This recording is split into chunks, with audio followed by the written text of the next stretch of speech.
Market 500 पॉईंटनी खाली तर almost चांदी 24,000 रुपयांनी खाली. सोनं सुद्धा तुम्हाला पडताना दिसतंय, तर प्रत्येक ऍसेट क्लासमध्ये पडझड दिसते. इतके दिवस ना मार्केट जरी पडत असतं तरी सुद्धा सोनं किंवा चांदी तुम्हाला वर जाताना दिसत होती. एक ऍसेट क्लास तुमच्या पोर्टफोलिओला बॅलन्स करण्याचं काम करत होता. पण आज मात्र मार्केट आणि सोनं चांदी त्या लेवलला आलेलं आहे ज्या लेवलला थोडंसं लोकांचं टेन्शन वाढणं लाजमी आहे. याच वाढणाऱ्या टेन्शनमुळे पुढे काय होऊ शकतं? मार्केट अजून पडू शकतं, सोनं चांदीमध्ये अजून गिरावट येऊ शकते की ही स्टेबल राहू शकते. नेमकं मार्केटचे सेंटिमेंट काय सांगतायत आणि याच्यामागे कोणती कारणं आहेत हे पहिला डिस्कस करू आणि त्यावरून मग तुम्हाला धागे दोरे जोडता येतील की मार्केट असंच पडत राहील की स्टेबल होऊ शकतं. नमस्कार, मी संकेत आवटे. पुढे जाण्याआधी चॅनलला सबस्क्राईब करून बेल आयकॉनला प्रेस करा, कारण असेच इंटरेस्टिंग व्हिडिओ मी तुमच्यासाठी घेऊन येत असतो. बेसिकली सिल्वर, गोल्ड आणि डॉलर या तीनही गोष्टींना आपण समजून घेण्याचा प्रयत्न करूयात. सिल्वर गोल्डच्या प्राइजेस कशावरून ठरतात? तर डॉलरच्या प्राइजेसवरून इंडिकेट केलं जातं. फॉर एन एक्झाम्पल, गोल्डची प्राइस या जगभरामध्ये किती आहे हे सांगण्यासाठी डॉलर वापरला जातो. आता यामध्ये प्रॉब्लेम काय आहे? तर हे दोघं एकमेकांचे शत्रू आहेत. कसे शत्रू आहेत?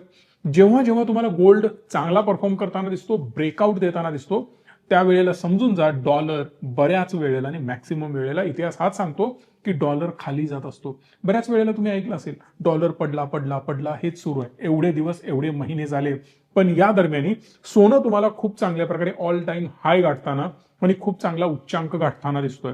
पण आता चित्र बदललेलं आहे. नवीन फेडचे चेअरमन आलेले आहेत आणि केविन वॉश हे ज्यांचं नाव आहे हे क्लिअरली रेट कटच्या बाजूने नाहीत. आता रेट कट काय प्रकार असतो की व्याज दर कमी करण्याच्या बाजूने नाही आहेत. अल्दो त्यांना इथं घेऊन येण्यामागे सगळ्यात मोठा हात डोनाल्ड ट्रम्प यांचाच आहे आणि रेट कट करण्यासाठी डोनाल्ड ट्रम्प फेड चेअरमन बदलतील अशी एक विचारसरणी सगळ्यांच्या डोक्यामध्ये होती. पण तसं काही झालं का? तर नाही. नवीन फेड चेअरमन आला, तो आला ज्याची विचारसरणी आहे तो रेट कट करणार नाही.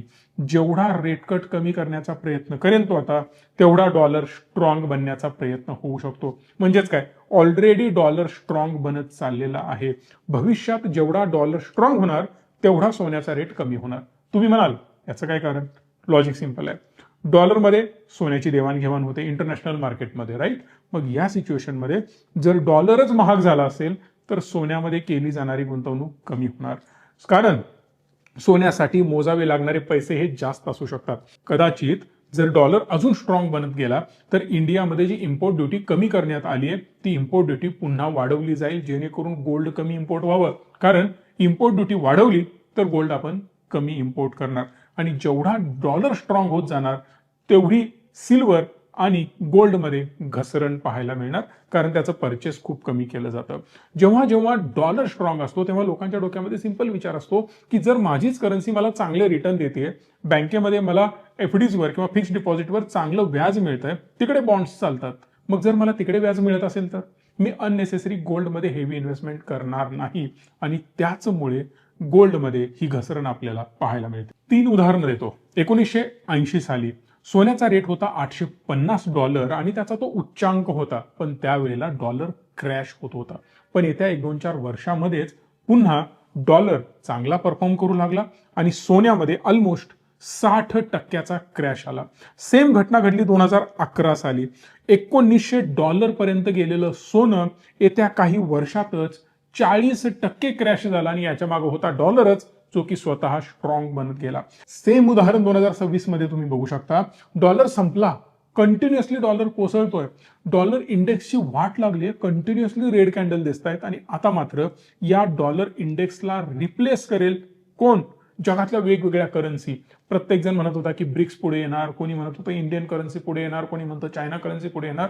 पण एवढ्यातच पुन्हा आता डॉलर इंडेक्स स्ट्रॉंग होताना आपल्याला पाहायला मिळतोय आणि या दरम्यान सिल्वरमध्ये आणि गोल्डमध्ये एक चांगला धक्का बसताना आपल्याला बघायला मिळतोय. उदाहरण गोल्डचं घ्या. 1,80,000 पेक्षाही पुढे गेलेलं सोनं 1.5 लाख रुपयांचा लो लेटेस्ट काल बसलेला तुम्हाला दिसला असेल. पण एवढंच नाही, ऍक्च्युली निच्चांक जो त्याचा होता गेल्या काही दिवसातला 1,30,000 रुपयांचा होता. जी चांदी 4 लाखाची स्वप्न बघत होती तीच चांदी तुम्हाला 2.5 लाखाला पाहायला मिळाली. याचा अर्थ काय? बरेच जण जे 50% क्रॅश बघत होते ते त्यांनी करून दाखवलं. बऱ्याच रिसर्च फर्मनी हे सांगितलेलं होतं आणि समोर आपल्याला ते दिसलं सुद्धा. आणि हाच झटका आपल्याला कंटिन्यू होताना पाहायला मिळतोय. आज MCX वर जर तुम्ही बघितलात ना, तर चांदी एका दिवसामध्ये तुम्हाला 9-10% क्रॅश होताना पाहायला मिळाली. बऱ्याच दुकानामध्ये फिजिकल चांदी ऍक्सेप्ट केली जात नाहीये. बरेच दुकानदार म्हणतायत आम्ही 10-15% कमी रेटनी घेणार. अशी अनेक कारणं आता सध्या मार्केटमध्ये बघायला मिळतात, जे गोल्ड आणि सिल्वरमध्ये फसलेले आहेत. पण नेमकं मार्केटमध्ये काय होतंय? इंडियन स्टॉक मार्केटमध्ये नाही तर नॅस्डॅकमध्ये सुद्धा, म्हणजेच ग्लोबल मार्केटमध्ये सुद्धा प्रेशर आपल्याला पाहायला मिळत आहे. नॅस्डॅकमध्ये एक चांगली गिरावट आली, इंडियन मार्केटमध्ये सुद्धा आली. याच्या मागे आहे AI एजंट. AI एजंट हे एक असं प्रकरण आहे जे तुम्हाला बघताना बऱ्याच वेळेला की एक चॅटबॉट असतो, तो तुम्हाला रिप्लाय देत असतो AIच्या मदतीनं. पण त्याच्याही पुढे ॲडव्हान्स पद्धतीची टेक्नॉलॉजी ऑलरेडी लॉन्च झालेली आहे. ही एक अँथ्रोपिक नावाची कंपनी किंवा ही एक टेक्नॉलॉजी जी त्यांनी बिल्ड केली आहे, ही ॲग्रेसिव्ह टेक्नॉलॉजी आहे. ही टेक्नॉलॉजी सॅस बेस मॉडेलला खाऊन टाकतील असं सांगितलं जात आहे. AIचा वापर करून तुम्ही कोडिंग करू शकता, जे हवं ते बनवू शकता. AI मुळे बरीच लोकांची कामं गेलेली आहेत आणि पुढेही जाऊ शकतात. ही सगळी कामं इंडिया करत होता. तुम्हाला माहिती आहे, TCS असेल, इन्फोसिस असेल, HCL टेक असेल, या सगळ्या कंपन्या ज्या इंडियन बेस्ड ओरिजिनच्या कंपन्या आहेत, ज्या फॉरेनला सर्व्हिसेस प्रोव्हाइड करतात, ना की इनोव्हेशन, ना की नवीन टेक्नॉलॉजी, ना की नवीन काही डेव्हलपमेंट. हे सिम्पली बॅकएंड डेटा एंट्री किंवा basic management, basic coding, basic कामं, बिलिंग सिस्टम्स, तिकडे इन्शुरन्सचे काही बिलिंग सिस्टम्स किंवा बॅकएंड सपोर्ट्स हे सगळे प्रोव्हाइड करत होते. पण आता ती कामं रिप्लेस AI करतोय आणि अँथ्रोपिक सारख्या टेक्नॉलॉजीमुळे ही कामं अग्रेसिव्हली इलिमिनेट होणार आहेत आणि जी कॉस्ट त्यांना बेअर करावी लागत होती US वाल्यांना, ती कदाचित करावी लागणार नाही तेवढी कॉस्ट.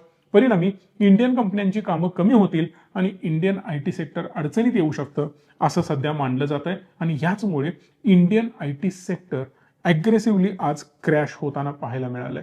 आणि या टूलमुळे TCS, Wipro, HCL tech, Infosys अशा दिग्गज कंपन्यांना धक्का बसलेला आपल्याला पाहायला मिळतोय, जे की 6 ते 10% दरम्यान IT स्टॉक आज क्रॅश झालेले आपल्याला पाहायला मिळाले.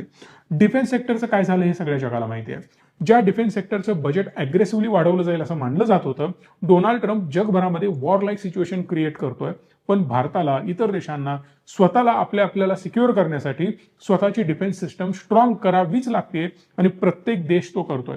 पण इंडिया त्या लेवलला स्पेंडिंग करत नाहीये. जिथं मार्केटला अपेक्षा होती की 25-30% बजेट वाढवलं जाईल मागच्या वर्षीपेक्षा, डिफेन्सचं बजेट ते कुठेतरी 15%वर अटकलेलं आपल्याला पाहायला मिळालं. आणि परिणामी डिफेन्स सेक्टरच ओव्हरऑल आपल्याला क्रॅश होताना बघायला मिळालं.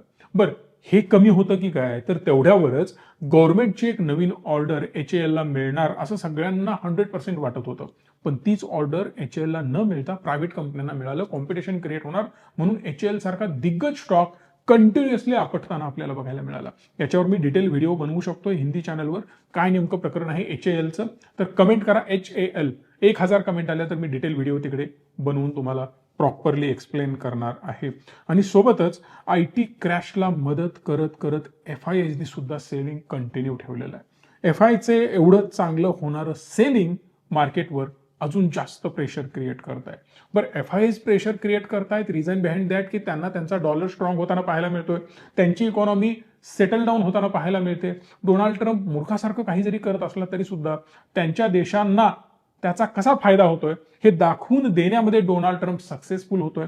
तिथल्या बिझनेसमॅनना मदत करण्यासाठी आणि राईट लेफ्ट जे डिसिजन घ्यायचे ते घेऊन आपल्या इकॉनॉमीला स्टेबल ठेवणार आणि मी माझी इकॉनॉमी बेस्ट बनवणार आणि मी बनवतोय हे सिद्ध करण्यामध्ये तो कुठेतरी सक्सेसफुल होतोय. इव्हन भारताविरोधामध्ये निगेटिव्ह स्टेटमेंट देऊन, जसं भारताच्या ॲग्रो इंडस्ट्रीबद्दल त्यांनी निगेटिव्ह स्टेटमेंट केले. शेतकऱ्यांची वाट लागेल एवढे बेकार डिसिजन्स यामध्ये असू शकतात असं मानलं जात आहे. जेव्हा ते समोर येतील ते पाहावं लागेल आपल्याला. पण यामुळे आपल्या ॲग्रिकल्चर इंडस्ट्रीवर सुद्धा मोठा दणका बसलेला आपल्याला बघायला मिळतोय. परिणामी ते सेक्टर सुद्धा ऑलरेडी प्रेशरमध्ये आलेलं आहे. बँकिंग सेक्टरनी हेवी गोल्ड लोन दिलंय. 15 लाख कोटी रुपयांचं लेंडिंग झालेलं आहे गोल्डच्या स्वरूपात. पण प्रॉब्लेम त्यामध्ये खूप मोठा येतोय की गोल्डची प्राइस, फॉर अन एक्झाम्पल, 1,80,000 रुपये आणि त्यावेळेला मी गोल्ड लोन दिलेलं आहे 1,50,000, 1,60,000 रुपयांचं. पण गोल्ड जेव्हा क्रॅश होऊन त्या लेवलला क्रॉस करून खाली जातोय तेव्हा मार्जिन कॉल यायला सुरू होतात. मार्जिन कॉल म्हणजे काय? जर मी तुम्हाला लोन एखाद्या ॲसेटच्या अगेन्स्ट दिलेला आहे आणि त्या ॲसेटचीच किंमत जर कमी झाली तर तुम्हाला ती कमी झालेली किंमत पे करावी लागते. फॉर एक्झाम्पल मी चांदी प्लेज केली म्हणजेच गहाण ठेवली आहे. जर चांदीचा रेट मी जेव्हा लोन घेतलं तेव्हापासून 20% खाली आला, 10% खाली आला, तर ते 10% मला पे करावे लागतात. बँकेला पुन्हा एकदा माझं लोन मला कमी करून घ्यावं लागतं, कारण त्या ॲसेटची व्हॅल्यू कमी झालेली आहे. सोबतच STT लावण्यात आला, सिक्युरिटी ट्रान्झॅक्शन टॅक्स हा वाढवण्यात आला. तो तर आधीपासूनच आहे. फ्युचर्सवर आणि ऑप्शन्सवर तो वाढवल्यामुळे तो एक खूप मोठा निगेटिव्ह दणका मार्केटवर बसला आणि मार्केट त्या दिवशी काय जोरात पडलं हे मी तुम्हाला सांगण्याची गरज नाही, तुम्ही ते बघितलं असेलच. सो या सगळ्यांना मिळून मार्केट, सोनं, चांदी सगळं काही आपल्याला खाली येताना पाहायला मिळतं आणि म्हणूनच तुमचा पोर्टफोलिओ आज लाल टोमॅटो दिसतोय.